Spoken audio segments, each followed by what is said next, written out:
Gold, trusted gold buyers. మీరు తాకట్టు పెట్టిన బంగారాన్ని విడిపించి ఈ రోజు ఉన్న మార్కెట్ ధరకు కొనబడను. నమస్కారం, వెల్కమ్ టు ఐ డ్రీమ్. ధర్మ మార్గం విత్ విజిత కార్యక్రమానికి స్వాగతం.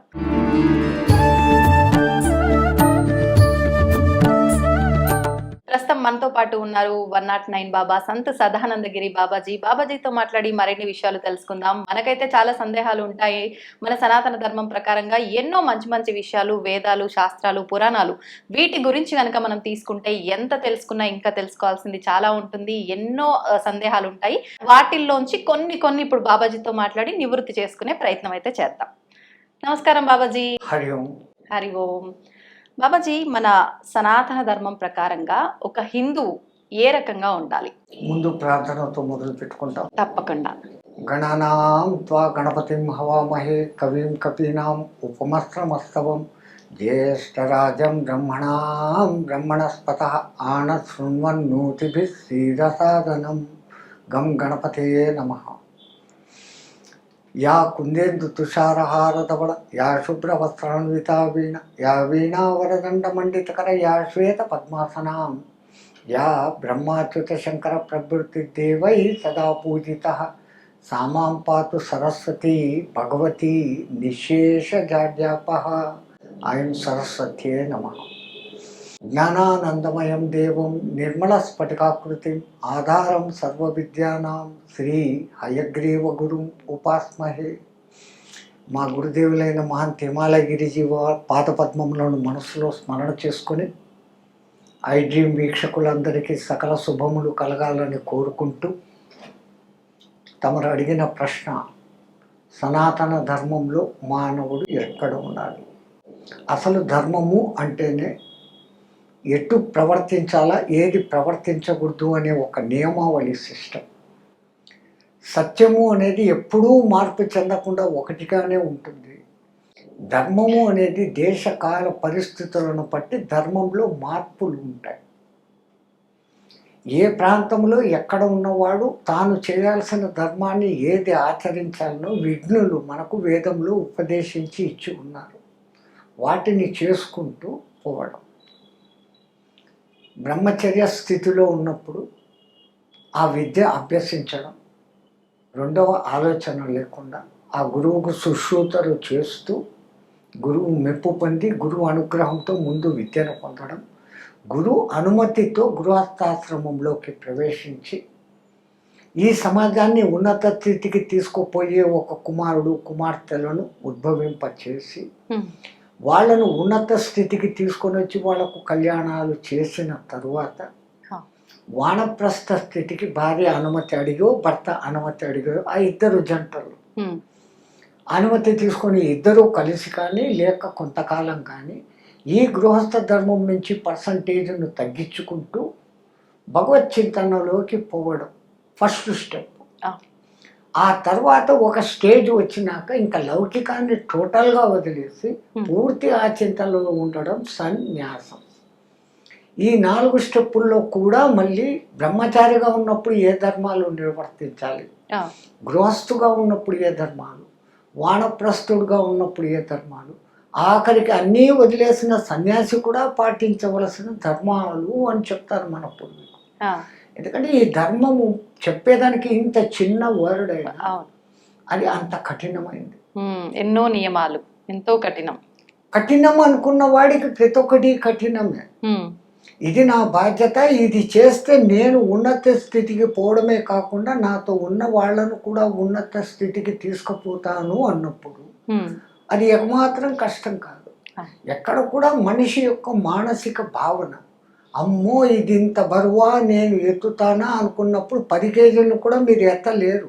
వాస్తవం స్వామిజీ. ఒక్కసారి ప్రయత్నం చేసి చూస్తామనేది 100 కేజీల రాయి అని తెలిసినా ఆ ప్రయత్నం ఇక్కడ థింకింగ్ లో డిఫరెన్స్. అది 10 కేజీల, ఇది 100 కేజీల కాదు. అంతే. Negative thinking, positive thinking. So always be in a positive mood. You will be get succeeded in everything. ప్రతి విషయంలో విజయం సాధించడానికి ముందు పాజిటివ్ వే. ఈ పాజిటివ్ వే అలవాటు కావాలంటే కూడా నీవు ధర్మబద్ధమైన జీవితం నడుపుతూ పోతుండే కొద్దీ నీలో పాజిటివ్నెస్ పెరిగిపోతా వస్తుంది, నెగిటివ్నెస్ తగ్గిపోతా వస్తుంది. ఆత్మస్థైర్యం అనేది పెరుగుతూ పోతుంది. మొదట్లో ధర్మాచరణ కష్టమే. ధర్మము తప్పి ఓహో ధర్మం తప్పడం మూలంగా ఇంత ప్రమాదం ఉందని తెలుసుకున్న తర్వాత ఒక్కసారి ధర్మాన్ని పట్టుకుంటే ప్రాణం పోయినా ఇంకా ధర్మాన్ని వదలడం, ఆ ధర్మం మనల్ని కాపాడుతుంది. అందుకే పూర్వీకులు ధర్మో రక్షిత రక్షిత అన్నారు. కొంతమంది మమ్మల్ని అడుగుతారు, అదేంటి అసలు ధర్మం అంటే ఏంటి, దానికి ఒక రూపం ఉందా, ఆకారం ఉందా, దాన్ని నువ్వు రక్షించడం ఏంటి, అది నిన్ను రక్షించడం ఏంటి అని అడుగుతారు. ఓ చిన్న ఎగ్జాంపుల్, ఈ కాలంలో రోడ్లు ఉన్నాయి, డబుల్ రోడ్లు, మధ్యలో చిన్న ఒక ఎల్లో గీస్తారు.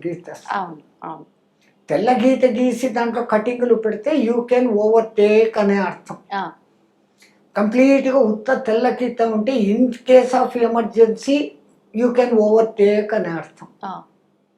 పసుపు గీత గీస్తే నాట్ టు ఎక్సీడ్, మారకూడదు అని. అది ట్రాఫిక్ రూల్స్లో ఏమో వస్తాయి, నాకు కొద్దిగానే తెలుసు. ఎప్పుడైతే మీరు డ్రైవింగ్ ఈ పక్క పోతున్నారు, అది మీ ధర్మంలో మీరు పోతున్నారు లెఫ్ట్. ఇండియాలో లెఫ్ట్, అమెరికాలో రైట్. అది కూడా చెప్పాలా, లేకుంటే మేము లెఫ్ట్లోనే పోతామని అమెరికాలో పోయి లెఫ్ట్లోకి పోయినారంటే అర్థట్లేదు. ప్రాంతాన్ని బట్టి విధానం. సో మీరు ఇప్పుడు ఇండియాలో మనకున్న రూల్, మీరు లెఫ్ట్లోనే పోవాలో, వచ్చేవాళ్ళు రైట్లో రావాలి. మీరు కార్ డ్రైవ్ చేస్తున్నారు, అట్లా స్టీరింగ్ తిప్పేదానికి ఎంతసేపు, అక్కడ డివైడర్ లేదు, ఉత్త ఎర్ర పట్టి అంతే. అంటే మీ ధర్మము తప్పి ఆ పక్కకు పోయినారంటే ఎదురు నుంచి వచ్చే బండ్లు 10 కొట్టేదానికి ఛాన్స్ ఉంది, యాక్సిడెంట్ అయ్యేదానికి 99% ఛాన్సెస్ ఉన్నాయి. మీ ధర్మంలోనే మీరు పోతూ ఉంటే ఎదురొచ్చి కొట్టేది ఏదీ లేదు, కానీ 1% ఛాన్స్ ఉంది వెనక నుంచి ఇంకోటి ఎవడో స్పీడ్గా వచ్చి కొడతాయి. సో యాక్సిడెంట్ ఛాన్సెస్ ఇక్కడ simple 1% when you are following your dharma. ధర్మానికి దాటి నువ్వు పోయినావు అంటే 99% యాక్సిడెంట్లకు ఛాన్స్. సింపుల్ ఎగ్జాంపుల్, ధర్మం పాలన అధర్మ పాలన అనేది ఇక్కడనే ఈ చిన్న ఎగ్జాంపుల్స్ అర్థమైపోతుంది. ఇది సింపుల్ ఎగ్జాంపుల్ అని మీరు అంటున్నారు, కానీ క్లియర్గా అసలు ధర్మం అంటే ఏంటి అనేది ఎంత చిన్న వాళ్ళకైనా అర్థమైపోతుంది ఈ ఉదాహరణ. రెండవది మళ్ళా అక్కడ చూడండి, ధర్మం అంటే అదేదో తెంపలేని మహా మోకు, సులభంగా తెంపగలిగిన తామర తూడంతా. తామర తూడుని ఇట్లా ఇంచితే దాంట్లో సన్న తీగలు వస్తాయి, కండ్లకు కనపడంత సన్నది. ఉసుకో తోడనా కిतना ఆసాన్, దాన్ని ఇంచడం ఎంత సులభం. ధర్మానికి విరుద్ధంగా పోగలగడము అంత సులభమే, ధర్మాన్నే పట్టుకుని ఉండడము అంత కష్టం. అంటే మంచి ఎప్పుడైనా కొంచెం మనకు మొదట్లో కష్టంగానే అనిపిస్తుంది. ప్రకృతి వాని పరిసర పరిస్థితులు అధర్మానికి ప్రేరేపిస్తూ ఉంటాయి. ఇది కాదు, ఇది చేయకూడదు అనే విచక్షణ పరమాత్ముడు మనకి ఇంత ఇచ్చినాడు.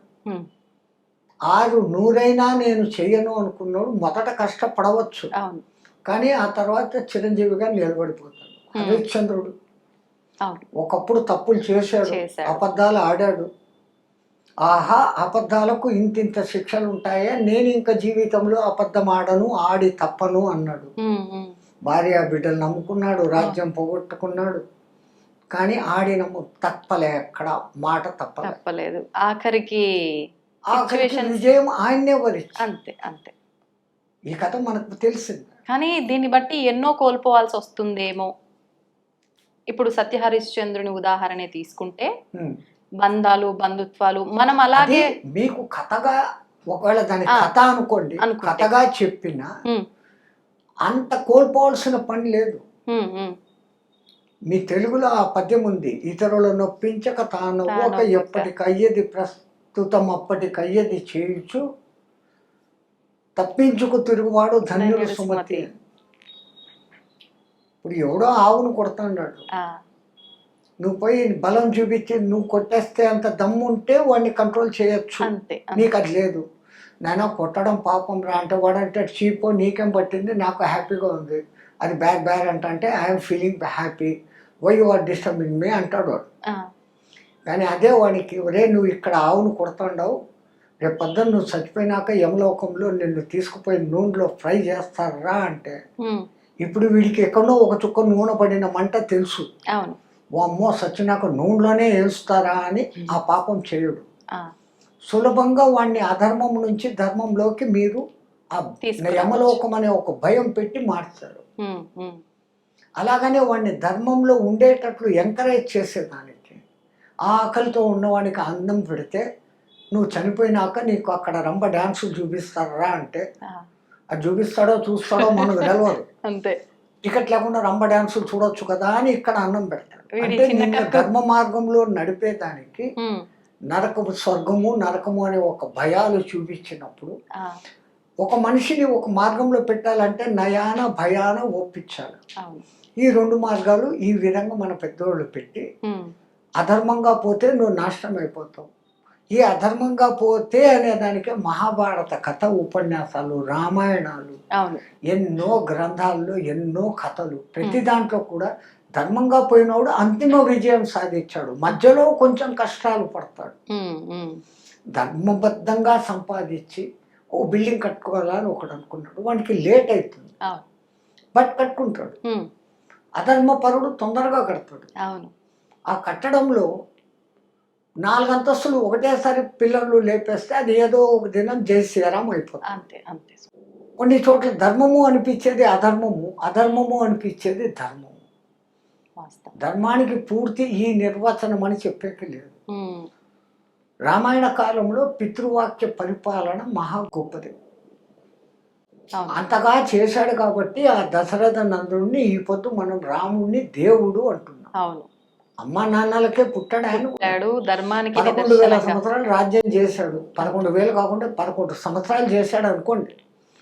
ధర్మబద్ధంగా చేశాడు. రామ రాజ్యం అని చరిత్రలో పేరు అయిపోయింది. అవును. ఇప్పుడు కూడా ఎవడైనా ఒక రాజ్యం బాగా పరిపాలిస్తే రామరాజ్యంగా ఉందిరా అనే పోలికనే చెప్తాడు. ఉమ్, ఉమ్, ఎందుకు ఆయన ధర్మానికి అంతగా కట్టుబడ్డాడు. ఆ యుగ ధర్మం అట్లా ఉండేది. ఉమ్, కృష్ణయుగంలో ధర్మం కొద్దిగా మారింది. అవును.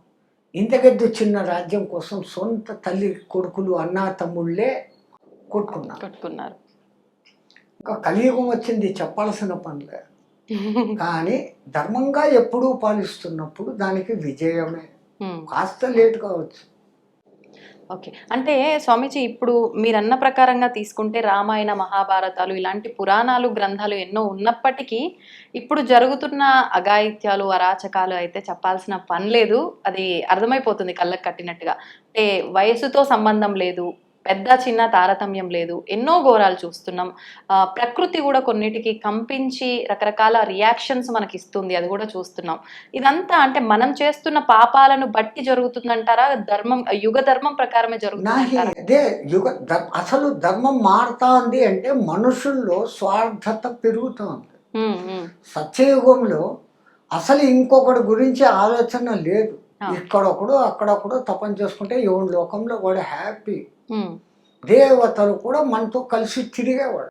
ఆహా, వీడిలో ఎప్పుడైతే కొంచెం స్వార్థత పెరిగి నాది నాకు అనడం మొదలు పెట్టినారో ఉమ్, దేవతలు దూరమైనారు. దేవతలు అంటే ఎవరు? మనలోని మంచితనం, ఆ, ధర్మాచరణ తత్వం ఉమ్, అది దూరం అయిపోతా వచ్చింది.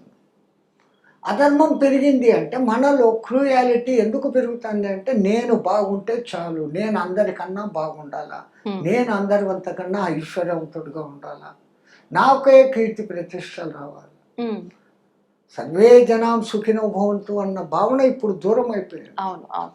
ఎంతసేపు వ్యక్తి స్వార్థం పెరుగుతుంది. ఉమ్, ఈ స్వార్థాలు పెరిగే కొద్దీ ధర్మం తగ్గుతుంది అనే దానికి సూచనగానే 4 కాళ్ళు 3 కాళ్ళు 2 కాళ్ళు 1 కాళ్ళు అని మన పూర్వీకులు చెప్పారు. అవును, అవును. ఏ జంతువు 3 కాళ్ళతో ఉండదు, 2 కాళ్ళతో ఉండదు, 1 కాళ్ళతో ఉండదు. ఉమ్, దాని వెనకాల ఇంటెన్షన్ ఏంటంటే ధర్మము తన పరిధిని కోల్పోతా 25% కోల్పోయింది, ఆ, 50% కోల్పోయింది, 75% కోల్పోయింది. నో ఇట్ ఈస్ ఓన్లీ 25% అని వాళ్ళు పూర్వీకులు ముందే గమనించారు. ఉమ్, ఎందుకంటే మానవుడిలో తన అనే స్వార్థత పెరిగిపోయింది. పెరిగిపోయింది. తన అర్థాన్నే చూసుకుంటున్నాడు. అర్థం, సొంత అర్థం, అంతే. 2 అర్థాలు ఉన్నాయి. తనకు తెలిసింది దాన్నే తన అర్థంలో తీసుకోవడం ఒకటి, తన భావనలో అర్థం. అవును, మీ తెలుగులో ఈ మాటలే ఇంత గొప్పగా ఉంటాయి. అవును. చూడు, అర్థం అనే దానికి ఎన్ని మారిపోయిందా, నీకు అర్థమైందా అంటాం. అవును, సరిగ్గా అర్థం కాకపోతే నీకు అర్థమే అయిందా, మళ్ళా దాంట్లో సగం. ఎన్ని అర్థాలు వచ్చాయమ్మా? అవును అవును పేరుకు అర్థం. అంతే. వివరణ అనుకోవచ్చు, అది సగమే అనుకోవచ్చు, ఎన్నో రకాలుగా తీసుకోవచ్చు రకాలుగా నిజంగానే. ఉంది. తెలుగులో ఈ సౌలభ్యం భలే ఉంది. దానివల్లే చాలా ప్రమాదాలు కూడా జరుగుతాయి. భలే ఉండడం ఏమో గానీ అది అంతే కూడా కదా స్వామీజీ. ఆ మాట తడబాటుతో ఒకటనాల్సింది ఇంకొకటి ఇంకొకటి అనేస్తాం మిత్రత్వం కాస్త శత్రుత్వం అయితే. కదా. అవును, మంచి విషయాలు తెలియజేశారు. మరిన్ని విషయాలు మరొక వీడియోలో మాట్లాడుకుందాం. మా ధన్యవాదాలు. గురుదేవుని కటాక్షం తల్లి. జై శ్రీమన్నారాయణ. జై లోకా శ్రీరామ్. సమస్త సుఖినో భవంతు, సర్వే జనాం సుఖినో భవంతు. దీన్ని తవ్వండి, తవ్వుతూనే శివలింగం. పరమాత్మకు జీవా సరే దాన్ని అట్లా కప్పేసేయండి, చూపించదండి. Krishna is there. మూర్తి పూజ కాదు, సాక్షాత్ బ్రజేంద్ర నందన భగవాన్ ఉన్నారు మూర్తిలో. ఏమీ ఆశించకుండా ఆరాధించే వాళ్ళు కూడా ఉన్నారా ప్రభుజీ? నిజమైన భక్తి అంటే మనకు తెలియదు కాబట్టి